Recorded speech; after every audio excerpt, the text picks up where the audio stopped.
કેતન સોલંકી નામના આરોપીની હાલ ધરપકડ કરવામાં આવેલ છે.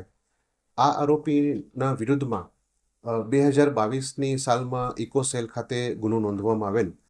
એ ગુનાની વિગત એવી હતી કે ફરિયાદી તથા અન્ય સાહેદોને આરોપીએ પોતે એવરગ્રો ઇન્વેસ્ટર નામની જે કંપની ખોલેલી તેમાં ઇન્વેસ્ટમેન્ટ કરવાની લાલચ આપી અને અન્ય લોકોને પણ આ કંપનીમાં ઇન્વેસ્ટમેન્ટ કરાવવા માટે તમે લઈ આવશો તો એમાંથી પણ તમને કમિશન આપવામાં આવશે એવી લાલચ આપી અને અલગ અલગ સાહેદો પાસેથી રકમ લઈ અને ત્યારબાદ રકમ પરત નહીં આપી અને ઇન્વેસ્ટમેન્ટ કરવાના બહાને પોતે આ રકમ સંપૂર્ણપણે ઉચ્ચાપત કરી અને ભાગી ગયેલ.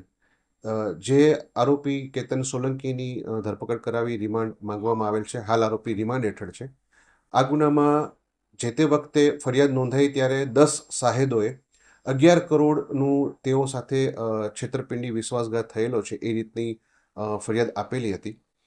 આપ સૌના માધ્યમથી મારી લોકોને નમ્ર વિનંતી છે કે આપના સાથે કોઈપણની સાથે જો આ ચીટિંગ થયું હોય અને આપને પણ જો હજી આ આરોપીઓ વિરુદ્ધ ફરિયાદ આપી ન હોય તો ઇકોસેલ સુરત શહેરની ઓફિસે આવી અને આપની ફરિયાદ નોંધાવવા માટે પણ મારી વિનંતી છે. સર, જે આરોપી જે છે તે કેવી રીતે એ લોકોને એવી લોભની લાલચ કે અપીલમાં આવી જતા હતા? આરોપી દ્વારા લોકોને એવી લોભામણી સ્કીમ આપવામાં આવતી કે તમે 10,500નું રોકાણ કરો, એમાંથી 500 રૂપિયા એ લોકો ડિપોઝિટ તરીકે અને ખર્ચ પેટે બાદ કરી દેતા અને 10,000 રૂપિયામાંથી રોકાણ કરી અને તમને 4% 2% મિનિમમ વળતર આપવામાં આવશે અને અન્ય લોકોને પણ તમે ઇન્વેસ્ટમેન્ટ માટે લઈ આવશો તો એ લોકો જે રોકાણ કરશે એમાંથી પણ તમને કમિશન આપવામાં આવશે. આવી લાલચ આપી અને રોકાણકારો સાથે છેતરપિંડી વિશ્વાસઘાત કરવામાં આવેલ છે. સર, કેટલું ગંભીર કહી શકાય? કારણ કે નાની એવી રકમ સાંભળીને કોઈ પણ લોકો આમાં ભોગવાઈ જતા હોય છે. તો શું કહેશો?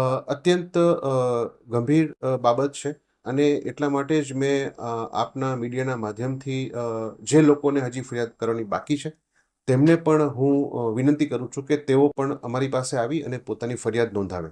સર, મલ્ટી લેવલ માર્કેટિંગ એટલે કઈ રીતનું આ માર્કેટિંગની સ્કીમ બતાવવામાં આવી હતી? મલ્ટી લેવલ માર્કેટિંગ એટલે કે જ્યારે એક વ્યક્તિ પોતે આ કંપનીમાં પોતે ઇન્વેસ્ટર બને પછી અન્ય લોકોને જેટલા લોકોને એ ઇન્વેસ્ટમેન્ટ માટે લઈ આવે એ દરેકમાંથી પણ એને કમિશન મળે એ રીતનું એક મલ્ટી લેવલ માર્કેટિંગની આ યોજના ઊભી કરવામાં આવેલી.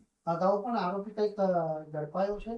અગાઉ પણ આ ગુનામાં કુલ 4 આરોપી છે, જે પૈકી અન્ય આરોપીઓમાં એક હિરેન જોગાણી હજી સુધી ધરપકડ કરવાની બાકી છે. અન્ય આરોપીઓ પકડાઈ ગયા છે.